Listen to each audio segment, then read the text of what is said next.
Hi friends, நம்ம சேனலை புதுசாக பார்க்குறவங்க சேனலை சப்ஸ்கிரைப் பண்ணிவிட்டு அப்படியே பெல் ஐக்கானையும் கிளிக் பண்ணிடுங்க.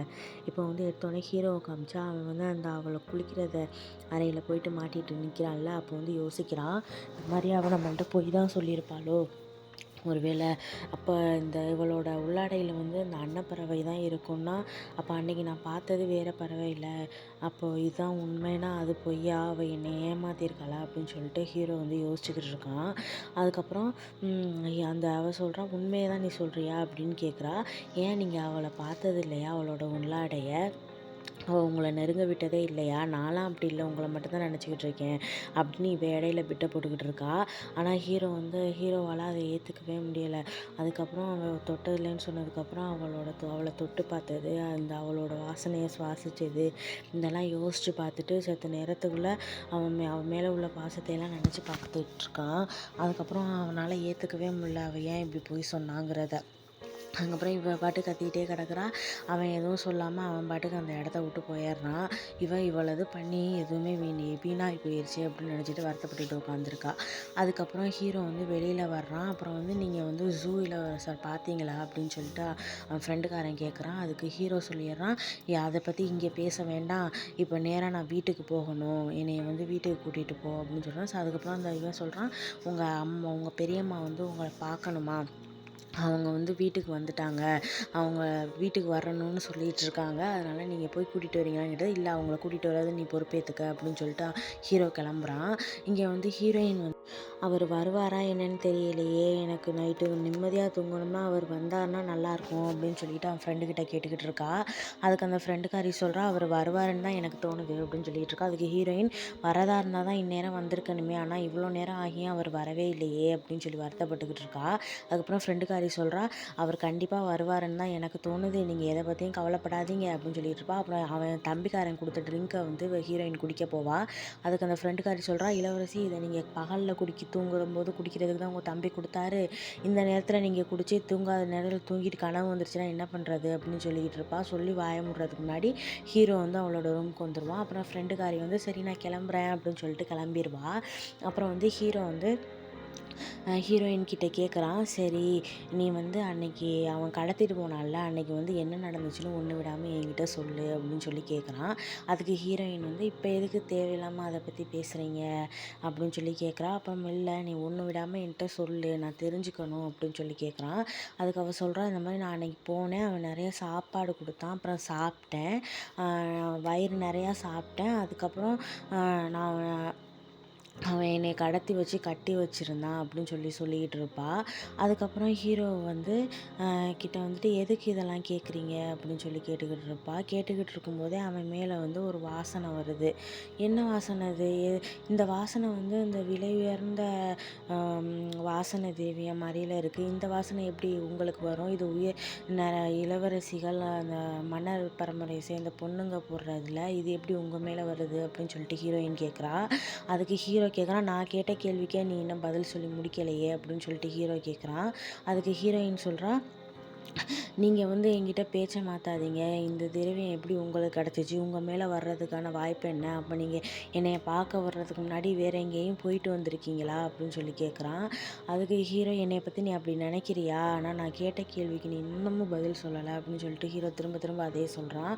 ஹீரோயின் வந்து, நிறுத்துங்க, நான் உங்களை என்னமோ நினச்சேன், ஆனால் நான் நினச்சதை நீங்கள் தப்புன்னு புரிய வச்சுட்டீங்க, நீங்கள் இப்படி இருப்பீங்கன்னு நான் நினச்சி பார்க்கல போல், எல்லா ஆம்பளைங்க மாதிரி நீங்களும் ஒரு ஆம்பளை தான் அப்படின்னு சொல்லி கேட்டுக்கிட்டு இருப்பா. அதுக்கப்புறம் ஹீரோ சொல்லுவான், இல்லை நான் வந்து உன்கிட்ட கேட்டது வேறு, நீ வந்து அன்றைக்கி என்கிட்ட பொய் சொன்னியா அப்படின்னு சொல்லி கேட்பான். அது உன்னோட உள்ளாடையா இல்லையா அப்படின்னு சொல்லிட்டு கேட்பான். அது என்னோடது இல்லை தான், ஆனால் நீங்கள் உங்கள்கிட்ட பேசுகிறதுக்கு எனக்கு துளி கூட விருப்பம் இல்லை, நீங்கள் எனக்கு துரோகம் பண்ணிட்டீங்க அப்படின்னு சொல்லிட்டு ஹீரோயின் சொல்கிறா. ஹீரோ கேட்குறான், அது வந்து நான் இப்போ நீ வந்து என்னை பிடிக்காம தான் கிட்ட பொய் சொன்னியா அப்படின்னு சொல்கிறான். ஹீரோயின் அதுக்கு, ஆமாம் நான் பிடிக்காம தான் சொன்னேன், நீங்கள் என்னை கல்யாணம் பண்ண நாள்லேருந்து ஒரு நாள் கூட நிம்மதியாக இருக்கவில்லை. வா வில்ல வச்சு நீங்கள் பயிற்சி எடுக்கிறதுக்கு என்னை பயன்படுத்தினீங்க. என்னைய அந்த கொடூர அறைக்கு கூட்டிகிட்டு போயிட்டு இருட்டறையில் வச்சு என்னை கொடுமைப்படுத்துனீங்க. ஒரு நாள் கூட நான் உங்களை கல்யாணம் பண்ணி நிம்மதியாக இருக்கவே இல்லை. எப்படியாச்சும் உங்களை விட்டு தப்பிக்கணும்னு தான் உங்கள்கிட்ட நான் போய் சொன்னேன். வேறு எந்த ஒரு காரணமும் இல்லை அப்படின்னு சொல்லிட்டு ஹீரோயின் வந்து ரொம்ப ஹார்ஸாக பேசிடுறா. ஹீரோக்கு வந்து அதை நினச்சி ரொம்ப கவலையாயிருச்சு. அப்போ வந்து நீ என்னை பிடிக்காம தான் இதெல்லாம் பண்ணியா அப்படின்னு சொல்கிறா. அப்புறம் ஹீரோயின் சொல்கிறா ஆமான்னு சொன்னதுக்கப்புறம் ஹீரோ சொல்கிறான், சரி இனிமேல் உன்னோட சுதந்திரத்துக்கு நான் தடையாகவே இருக்க மாட்டேன். உனக்கு எப்படி இருக்கணும்னு சொல்லு அப்படின்னு கேட்குறேன். நான் எனக்கு வந்து உங்கள் கூட இருக்கவே பிடிக்கல. எனக்கு வந்து ஒரு நிம்மதியான தூக்கம் வேண்டும். நல்லா காதலிக்கணும். நீ சுதந்திரமாக காதலிக்கணும் அப்படின்னு சொல்லிட்டு ஹீரோ கிட்டேயே சொல்லிடுறா. அதுக்கு ஹீரோ சொல்கிறான், இல்லை இனிமேல் உன் சுதந்திரத்தை நான் கெடுக்கவே மாட்டேன். இனிமேல் உன் விருப்பப்படியே நீ இரு. நான் வந்து எதுக்குமே உன்கிட்ட நான் வந்து நிற்க மாட்டேன். உன்கிட்ட வந்து பேசவும் மாட்டேன். உன்னோட சுதந்திரத்துக்கு நான் தடையாக என்றைக்குமே நிற்க மாட்டேன் அப்படின்னு சொல்லிட்டு ஹீரோ ரொம்ப எமோஷ்னலாக பேசிட்டு போகிறான். ஹீரோயின் ஒரு நிமிஷம் யோசிக்கிறான். ஆனால் நான் அவனை தப்பாக புரிஞ்சுக்கிட்டனோ இல்லை கோவத்தில் இப்படி பேசுகிறது சரியாக இருக்குமா என்னன்னு தெரியலையே அப்படின்னு சொல்லிட்டு 2 பேரும் மாற்றி மாற்றி பார்த்துக்கிறாங்க. ஹீரோயின் கன்னத்தை பிடிச்சிட்டு ஹீரோ சொல்கிறான், நீ எதை பற்றியும் கவலைப்படாத. இனிமேல் நான் என்றைக்குமே உன் சுதந்திரத்துக்கு தடையாக இருக்க மாட்டேன் அப்படின்னு சொல்லிட்டு அந்த இடத்த விட்டு கிளம்புறான். கிளம்பும்போது யோசிக்கிறான், நான் வந்து உனக்கு இவ்வளோ பாரமாக இருப்பேன்னு நான் நினச்சி கூட பார்க்கல. ஆனால் நீ இதை என்கிட்டயே சொல்லியிருக்கலாம் அப்படின்னு சொல்லிட்டு அவன் கோவமாக அந்த இடத்த விட்டு போகிறான். போயிட்டு அந்த பயிற்சி எடுப்பான்ல அந்த இடத்துக்கு போய் பயிற்சி எடுக்கிறதுக்காக கிளம்பிடுறான். இப்போ வந்து ஹீரோயினோட தம்பி வந்து அவனோட அப்பாவை பார்க்குறதுக்காக வந்திருக்கான். அவன் வந்து உடம்பு சரியில்லாமல் இருக்கான் போல இருக்குது. அந்த கொல்லை வந்தானுங்கள்ல அப்பையிலேருந்து அதை வந்து அவன் வேலைக்காரன் சொல்லிக்கிட்டு இருக்கான். இவன் வந்து படுத்த படுக்கையாகவே இருக்கான். அதுக்கப்புறம் அவனுக்கு வந்து ஒரு கனவு வருது. அதில் என்னென்னா அந்த ஹீரோயினோட அப்பா இருக்கார்ல, உண்மையான அப்பா, இவர் வந்து சும்மா எடுத்து வளர்க்குறவர் தானே. உண்மையான அப்பா வந்து இந்த மாதிரி சொல்கிறாரு, நீ என் பொண்ணை வந்து பாதுகாப்பேன்னு நினச்சி தானே உன்னை விட்டுட்டு போனேன். ஆனால் நீ பாதுகாக்கவே இல்லை அப்படின்னு சொல்லிட்டு அவர் கேட்குறாரு. அதுக்கு இல்லை, உங்கள் பொண்ணை வந்து என் பொண்ணு மாதிரி தான் நான் பார்த்துக்கிட்டு இருக்கேன். அவங்கள வந்து நான் எந்த குறையுமே வைக்காம தான் வளர்த்துக்கிட்டு இருக்கேன் அப்படின்னு சொல்லிட்டு அவன்கிட்ட பேசுகிற மாதிரி கனவுல புலம்புறான். அதுக்கப்புறம் ஹீரோயினோட தம்பி வந்து ஒருவேளை அவர் ஜெயோட அப்பாவை நினச்சி கனவு காண்றாரோ அப்படின்னு நினச்சிட்டு அவனை பார்த்துக்கிட்டு இருக்கான். அவன் கனவுல ஹீரோவும் வர்றான். மாமா நீங்கள் கவலைப்படாதீங்க, நீ உங்களால் செய்ய முடியாததை நான் இவரை செஞ்சு காமிக்கிறேன் அப்படின்னு சொல்லிட்டு இவனை மிரட்டுற மாதிரி அவனுக்கு கனவு வருது. அதுக்கப்புறம் கனவுலேருந்து எந்திரிச்சு அவன் பையன் கூட சண்டை போடுறதா நினச்சிக்கிட்டு அவன் தளபதி கூட சண்டை போடுறதா நினச்சிக்கிட்டு அவன் பையன் கூட சண்டை போட்டுக்கிட்டு இருக்கான். அவன் கத்தியை பிடிச்சிட்டு அப்பான்னு கத்துற வரைக்கும் அவன் வந்து அவன் பையன் கூட தான் சண்டை போட்டுக்கிட்டு இருந்தான். அதுக்கப்புறம் மகனே நீயா என்னை மன்னிச்சிருடா, நான் ஏதோ தூக்க கலக்கத்தில் அந்த மாதிரி பண்ணிட்டேன், கனவு எனக்கு கெட்ட கனவு வந்துச்சு அப்படின்னு சொல்கிறான். சரி மன்னிச்சிருங்கப்பா, நான் தான் உங்களை கவனிக்காமல் விட்டுட்டேன், இனிமேல் நான் உங்களை கவனிச்சுக்கிறேன் அப்படின்னு சொல்லிட்டு இவனும் ரொம்ப வருத்தப்பட்டு பேசிக்கிட்டு இருக்கான். அதுக்கப்புறம் அந்த அப்பங்காரன் கேட்குறான், இல்லை நீ வந்து எனக்காக ஒரு உதவி பண்ணுவியா? நீ வந்து தளபதி பதவியில் போய் இருக்கியா? படைத்தளபதியாக இது வரைக்கும் ஹீரோ தான் இருந்தார். இதுக்கப்புறமும் நீ வந்து படைத்தளபதியாக இருக்கணும்னு நான் ஆசைப்பட்றேன். எனக்காக இது மட்டும் பண்ணுவியா அப்படின்னு சொல்லிட்டு கேட்குறான். அதுக்கு தம்பிக்காரன் சொல்கிறான், அப்பா அது எப்படிப்பா சாத்தியமாகும்? எனக்கு அதுக்கான படிப்பும் இல்லை, அறிவும் இல்லை, அதற்கான திறமையும் இல்லை. எப்படி நான் சமாளிப்பேன்? எனக்கு படைத்தளபதியாக இருக்க தகுதியே இல்லைன்னு தான் எனக்கு தோணுது அப்படின்னு சொல்லிட்டு அவன் சொல்கிறான். இல்லை என்ன நீ சொல்கிற, அதெல்லாம் உன்னால் முடியும் அப்படின்னு சொல்கிறான். சரி அப்புறம் உங்கள் விருப்பம் அப்படின்னு சொல்லிட்டு தம்பிக்காரனும் ஒத்துக்கிறான். இப்போ அந்த கிளவியை காமிச்சா அவன் ஃப்ரெண்டுக்காரனை தானே ஹீரோ அனுப்பிச்சி விட்ருக்கான். ஏன் ஹீரோக்கு வந்து என்னை கூட்டிகிட்டு போக கூட விருப்பம் இல்லையா அப்படின்னு சொல்லி கிளவி கேட்குறா. அதுக்கு இந்த ஃப்ரெண்டுக்காரன் சொல்லலாம், இல்லை அவருக்கு ஒரு முக்கியமான வேலை இருக்குது, அதனால தான் அவரால் வர முடியலை அப்படின்னு சொல்லிக்கிட்டு இருக்கான். அதுக்கு கிளவி, நீ சமாளிக்காத, அவன் கல்யாணம் ஆனதுலேருந்து என்னைய வந்து ரொம்ப வெறுத்துட்ருக்கான்னு நினைக்கிறேன். என்னை கூப்பிட வர அளவுக்கு கூட அவனுக்கு வந்து தைரியம் இல்லாமல் இருக்கானா, இல்லை என்னை கூப்பிட வர பிடிக்காமல் இருக்கானான்னு எனக்கு தெரியலை. அவன் மனைவி கூட்டிகிட்டு வரேன்னு சொல்லிவிட்டு அவளும் வரல அப்படின்னு சொல்லிட்டு அவள் கோவப்பட்டு பேசுகிறா. நீங்கள் வாங்க வீட்டுக்குன்னு சொல்லிவிட்டு அந்த ஃப்ரெண்டுக்காரன் கூட்டிகிட்டு வரான். அதுக்கப்புறம் ஹீரோயினை காமிச்சா அப்போ தான் தூங்கி முடிச்சுக்கிட்டு இருக்கா. அப்புறம் வந்து ஹீரோயின் ஃப்ரெண்டு வந்து இளவரசி எந்திரிங்கன்னு சொல்லிட்டு எழுப்புறா. எதுக்கு நைட் நல்லா தூங்கலையா நீங்கள் அப்படின்னு சொல்லி கேட்குறா. அவள் எதுவுமே சொல்லாமல் இருக்கவும், தளபதி அவரோட அறைக்கு போனதை நான் பார்த்தேன், அதனால தான் கேட்குறேன் அப்படின்னு சொல்கிறா. எதுவும் சண்டை நடந்துச்சா அப்படின்னு கேட்குறா. அதுக்கு ஹீரோயின் சொல்கிறா, நான் வந்து ரொம்ப தான் தப்பாக பேசிட்டனோ, ரொம்ப கோவமாக பேசிட்டானோ, அதனால தான் அவர் கோச்சிக்கிட்டு போயிருப்பாரோ அப்படின்னு சொல்லிட்டு கேட்டுக்கிட்டு இருக்கா. அதுக்கப்புறம் ஃப்ரெண்டு சொல்கிறா, இல்லை இளவரசி, நீங்கள் தப்பாக கூட பேசியிருக்கலாம், என்னன்னு எனக்கு தெரியலை, ஆனால் நீங்கள் இருந்தாலும் அவர்கிட்ட ரொம்ப கடுமையாக நடந்துக்காதீங்க அப்படின்னு சொல்லிட்டு ஃப்ரெண்டுக்காரி சொல்கிறா. அதுக்கப்புறம் ஹீரோயின் சொல்கிறா, நீ வந்து யாரை பற்றியுமே கவலைப்பட மாட்டல்ல, யாருக்காகவும் அழுக வேண்டிய அவசியமும் இருக்காதுல்ல உனக்கு அப்படின்னு சொல்லிட்டு அவள் ஃப்ரெண்டுக்கிட்ட கேட்குறா. அதுக்கு அவள் ஃப்ரெண்டு சொல்கிறா, உங்களுக்கு யார் சொன்னால் நான் யாரை பற்றியும் நினச்சி அழுக மாட்டேன்னு, சரி விடுங்க அதை பற்றியெல்லாம் ஏன் பேசிக்கிட்டு, இப்போ உங்களை பற்றி பேசுவோம் அப்படின்னு சொல்லிட்டு ரொம்ப வருத்தப்பட்டு பேசிகிட்டு இருப்பா. அதுக்கப்புறம் எனக்கு உன்னைய பார்த்தா பொறாமையாக இருக்குது டவ் டவ் அப்படின்னு சொல்லிட்டு ஃப்ரெண்டுக்காரிகிட்ட சொல்லுவாள். ஃப்ரெண்டுக்காரே சொல்கிறா, எனக்கும் தான் உங்களை பார்த்தா பொறாமையாக இருக்குன்னு சொல்லவும், ஹீரோயின் இந்த ஜென்மத்தில் நீ எனக்கு சேவை பண்ணுற, அடுத்த ஜென்மத்தில் நான் உனக்கு சேவை பண்ணுவேன் அப்படின்னு சொல்லி பேசிகிட்டு இருக்கும்போது இங்கே ஹீரோவை காமிச்சா அவன் வந்து அவன் மேலே உள்ள கோவத்தில் நைட்டில் இருந்து பயிற்சி எடுத்துக்கிட்டு இருக்கான் ரொம்ப கோவமாக. அதுக்கப்புறம் அவங்ககிட்ட வேலை பார்க்குற அந்த அசிஸ்டன்ட் இந்த பயிற்சி எடுத்துக்கிட்டு இருப்பாங்கல்ல, அவங்க எல்லாம் என்ன யோசிக்கிறாங்கன்னா, தளபதிக்கு ஏதாச்சும் ஏற்பாடு பண்ணி கொடுப்போம் அந்த மாதிரி பேசிக்கிட்டு இருக்கானுங்க. இங்கே ஹீரோயினாகவும் என் ஃப்ரெண்டையும் காமிச்சா, என்ன இளவரசி இன்னைக்கு பூந்தோட்டத்துக்குலாம் வந்துக்கிட்டு இருக்கீங்க அப்படின்னு சொல்லிட்டு இந்த ஃப்ரெண்டுக்காரி கேட்குறா. அதுக்கு தளபதி தான் வீட்டில் இல்லையே, இன்னைக்காச்சும் ஃப்ரீயாக இருப்போமேன்னு தான், கொஞ்சம் சுதந்திரமாக இருப்போமேன்னு இந்த பூக்களையெல்லாம் பார்க்குறதுக்காக வந்தேன் அப்படின்னு சொல்லிட்டு ஹீரோயின் சொல்லிக்கிட்டு இருக்கா. இருந்தாலும் நீங்கள் வெளியில் வரமாட்டீங்கன்னு நினச்சேன், ஆனால் இவ்வளோ தூரம் வந்ததே எனக்கு பெரிய விஷயமா தான் இருக்குது அப்படின்னு சொல்லிட்டு ஃப்ரெண்டுக்காரி கொஞ்சம் சந்தோஷப்படுறா. ஹீரோயினும் சரி வா நம்ம காத்தோட்டமாக கொஞ்சம் நடந்துட்டு போகலாம், இதை பற்றியெல்லாம் எதுவும் பேச வேண்டாம், அதை பற்றி பேசினாலே மனசு ரொம்ப கஷ்டமாக இருக்குது அப்படின்னு சொல்லிகிட்டு இருக்கா. அதுக்கப்புறம் ஃப்ரெண்டுக்காரி, நீங்கள் ரொம்ப கோவப்படாதீங்க, எதுவாக இருந்தாலும் சாதாரணமாக இருந்து பேசுங்க, எல்லாத்துக்கும் கோவம் எதுக்குமே பதில் சொல்லாது அப்படின்னு சொல்லும்போது அந்த பூக்கள் தளபதி நட்டு வச்சுக்கிட்டு இருப்பாள், அந்த பூக்களை பார்த்துக்கிட்டு இருப்பா. அது வந்து பூத்துரும். இங்கே ஹீரோவுக்கு வந்து அந்த ஒரு பொண்ணை ஏற்பாடு பண்ணி இந்த மதுபானம்லாம் கொடுத்து விட்ருப்பானுங்க போல இருக்குது. ஹீரோவுக்கு சரியான காண்டாயிருச்சு.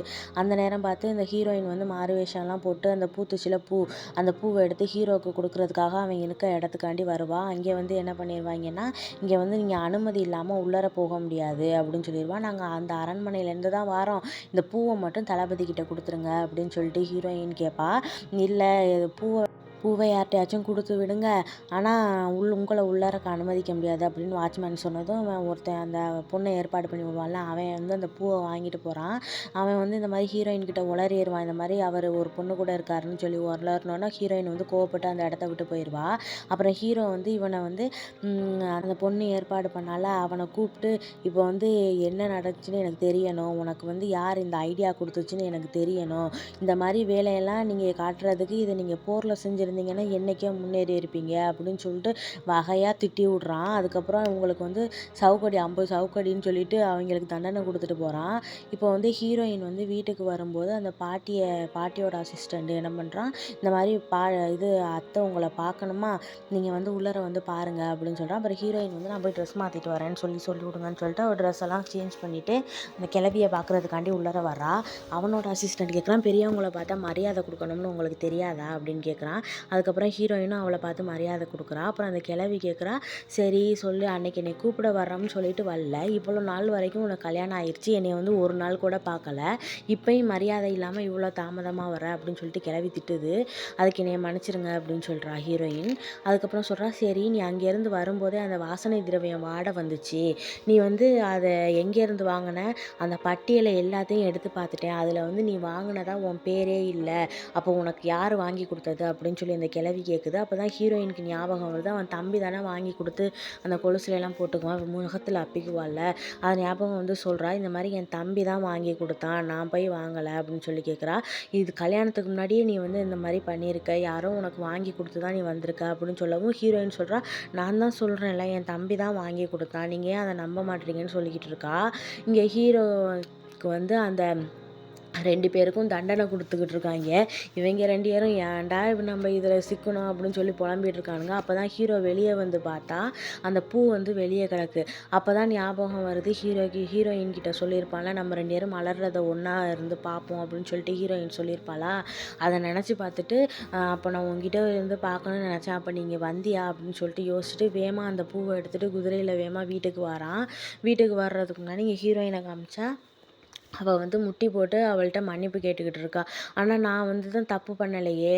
நீங்க எதுக்கு என்னைய தண்டிக்கிறீங்க? அப்படின்னு சொல்லி கேட்கும்போது, "நீ ஓவரா பேசாத. முன்னோர்கள்ட்ட ஊதுபத்தி ஏத்தி மன்னிப்பு கேட்டு தான் நீ வெளிய வரணும்."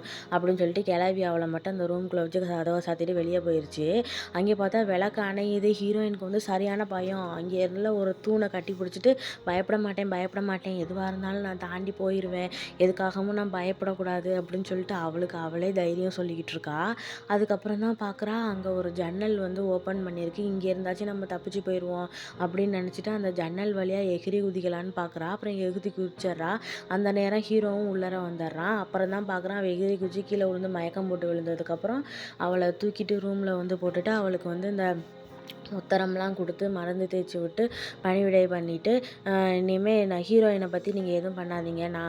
நான் தான் அவள பார்த்துக்கணும். யாரும் அவ விஷயத்துல தலையிடாதீங்கன்னு சொல்லிட்டு, அவங்களெல்லாம் திட்டி விட்டுர்றான், அந்த பாட்டியோட அசிஸ்டண்டெல்லாம். அதுக்கப்புறம் ஹீரோ வந்து அந்த பூவ பார்த்துப்புட்டு, சரி எனக்காக தான் நீ வந்தியா? எதுக்காக இப்படிலாம் பண்ண? அப்படின்னு சொல்லிட்டு அவன் மயக்கத்திலேயே இருக்கும்போது அவளுக்கு மருந்தெல்லாம் குடுத்துக்கிட்டு இருக்கான். அப்ப திடீர்னு ஹீரோயின் வந்து முழிச்சு, இந்த மாரி என்னோட ஃப்ரெண்டுக்கிட்ட மட்டும் சொல்லிருங்க. என்னால நிம்மதியா தூங்க முடியாதுன்னு அப்படின்னு சொல்லவும், ஹீரோ சொல்லிடுறான், "நான் உன் பக்கத்திலேயே இருக்கேன். நீ எத பத்தியும் கவலைப்படாம தூங்கு." அப்படின்னு சொல்லிட்டு இருக்கும்போது, ஹீரோவோட அசிஸ்டண்ட் வந்து, "பாட்டி உங்கள கூப்பிடுறாங்க." அப்படின்னு சொன்னோனே, அவன் வந்து அவள பார்க்குறதுக்காண்டி போறான். அங்க வந்து பார்த்தா, "அத்தை என்னைய மன்னிச்சிடுங்க. உங்கள கூப்பிட வராதது என் தப்பு தான். ஆனா அவள நீங்க தண்டிச்சது உங்க தப்பு. அவ மேல எந்த தப்புமே கிடையாது." அப்படின்னு சொல்லிட்டு ஹீரோயினுக்கு சப்போர்ட் பண்ணி பேசிக்கிட்டு இருப்பான். அந்த கிழவி சொல்லுது, "நீ உனக்கு கல்யாணம் ஆனதுலேருந்து யாருக்கும் விருப்பம் இல்லாம தான் கல்யாணம் பண்ணிக்கிட்ட. ஆனா இப்ப ஏன் உன் மனைவிக்கே எல்லாத்துக்கும் சப்போர்ட் பண்ணிக்கிட்டு இருக்க?" அப்படின்னு சொல்லிட்டு அந்த கிழவி கேட்கும். அதுக்கு ஹீரோ சொல்லிடுறான், நீங்க அவள தப்பா புரிஞ்சுக்கிட்டீங்க. அவ வந்து ரொம்ப வெகுளியானவ. அவ மனசுல எதுவுமே வச்சுக்க மாட்டா. அவள வந்து நான் விருப்பப்பட்டு தான் கல்யாணம் பண்ணேன். எனக்கு விருப்பம் இல்லாம கல்யாணம் பண்ணல. என் குடும்பத்தோட நல்லதுக்காகவும், என்னோட நல்லதுக்காகவும் தான் நான் கல்யாணம் பண்ணேன்." அப்படின்னு சொல்றான். அதுக்கு கிளவி, "நீ ஓவரா பேசாத. அவள ஒழுங்கு மரியாதையா நம்ம முன்னோர்கள்ட்ட ஊதுபத்தி ஏத்தி மன்னிப்பு கேட்க சொல்லு." அப்படின்னு சொல்லிட்டு இருக்கா. அதுக்கு ஹீரோ, "அவளுக்கு பதிலா நான் வேணா மன்னிப்பு கேட்குறேன். ஆனா அவளுக்கு வந்து உடம்பு சரியில்லாம இருக்கு." அப்படின்னு சொல்லிட்டு இருக்கான். அதுக்கு இந்த கிழவி, நீ இப்பவே வந்து அவளுக்கு சப்போர்ட் பண்றியா? இவ்வளவும் நான் சொல்றேன். என் பேச்சுக்கு கூட நீ மதிப்பு குடுக்க மாட்டேங்கிற. அவளுக்கு அவள வந்து நீ நம்புறியா? அவ உன்னைய ஏமாத்துறான்னு கூட உனக்கு புரிய மாட்டேங்குதா? அவ தப்பான பொண்ணு." அப்படி இப்படின்னு ஹீரோயின வந்து கழுவி கழுவி ஊத்திக்கிட்டு இருக்கு. ஹீரோ அதெல்லாம் பொருட்படுத்தாம, "நீங்க அத பத்தியெல்லாம் பேசாதீங்க. அவ மேல எந்த தப்புமே இருக்காது. நீங்க தான் அவள தப்பா புரிஞ்சுகிட்டு இருக்கீங்க." அப்படின்னே சொல்லிக்கிட்டு இருக்கான். அந்த கிழவி திரும்ப திரும்ப அதே தான் சொல்லிக்கிட்டு இருக்கு. என்னதான் பண்ணுறதுன்னு தெரியலையே அப்படின்னு சொல்லிட்டு, அப்புறம் ஹீரோ, "சரி நான் அவளுக்கு பதிலா நானே முன்னோர்கள்ட்ட மன்னிப்பு கேட்குறேன். நீங்க எத பத்தியும் கவலைப்படாதீங்கன்னு" சொல்லிட்டு அந்த இடத்த விட்டு கிளம்பிருவான். அதுக்கப்புறம் ஹீரோயின் வந்து கனவு காண்றா. அவ வந்து ஹீரோவ வந்து தேடி ஒரு இடத்துக்கு வர்ற மாரி, அவன் வந்து ஒரு பொண்ணுகிட்ட வந்து க்ளோஸா இருக்கிற மாரியும், அவன் அப்போ வந்து ஹீரோ சொல்றான், இந்த மாரி ட்ரிங்க்ல என்னடி கலந்து குடுத்த? என்னடி கலந்து குடுத்தன்னு சொல்லிட்டு, அவ கூட ரொம்ப க்ளோஸா இருக்கிற மாரி அத ஹீரோயின் வந்து ரொம்ப அதிர்ச்சியோட பார்க்குற மாரியும் இவளுக்கு கனவு வருது. இவளுக்கு தான் கனவு வந்தா உடனே பளிச்சிருமே. அது தெரியாம இது பாட்டுக்கு தூங்கிட்டு இருக்கு. டக்குன்னு எந்திரிச்சு பார்த்தா, கனவா? ஐயய்யோ! கனவா? என்னைய காப்பாத்துங்க அப்படின்னு சொல்லிட்டு எந்திரிக்கும்போது அவளோட ஃப்ரெண்டுக்காரி வந்துட்டா. "என்னாச்சு இளவரசி? என்னாச்சு இளவரசின்னு?" கேட்டு வரா. இங்கே வந்து, சரி இப்போ நேரம் என்ன இருக்கும்? நள்ளிரவு 12 மணி இளவரசி அப்படின்னு சொல்றா. அதுக்கு ஹீரோயின் சொல்றா, 12 மணியா? அப்போ 12 மணிக்குன்னா நான் கண்ட கனவு பலிக்குமோ?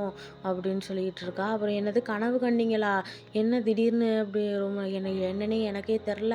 நான் ரொம்ப நாள் கழிச்சு திரும்பவும் கனவு வருது. எனக்கு அது வேற பயமா இருக்கு.